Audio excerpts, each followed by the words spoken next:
Mes enfants, j'ai vu des palais devenir poussière. J'ai vu des riches devenir pauvres.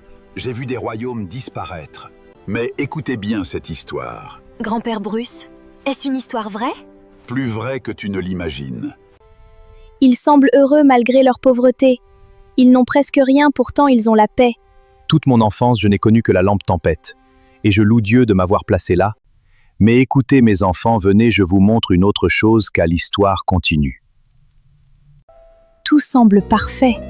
Oui, mais regarde leur visage.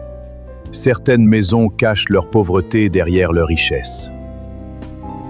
Mes enfants, j'ai regardé la vie de plus près. Et j'ai vu des familles nobles devenir pauvres, cherchant à cacher leur pauvreté et leur honte.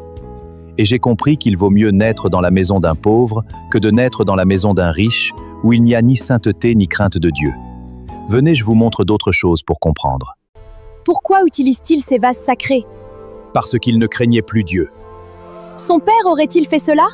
Non, son père Nebuchadnezzar craignait l'Éternel. Qu'est-ce qui se passe? Dieu prononce son jugement. Le royaume va tomber? Oui, cette nuit même, il passera entre les mains de l'empire des Mèdes et des Perses. Mais si une maison ne craint pas Dieu, quelle que soit sa gloire et sa grandeur, elle tombera. Où sommes-nous, grand-père Bruce?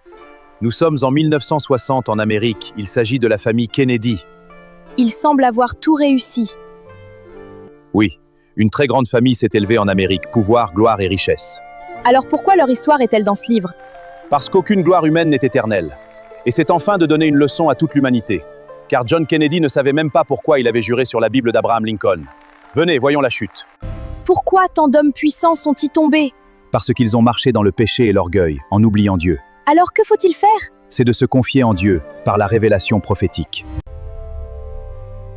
Je comprends maintenant. Une maison avec Dieu vaut plus qu'un palais sans Dieu. Souvenez-vous de cela toute votre vie. J'ai vu des royaumes tomber. J'ai vu des familles disparaître. Mais je n'ai jamais vu tomber une maison qui demeure dans la crainte de Dieu. Ce récit est tiré du livre du prophète Kakou Philippe, dans son chapitre 123.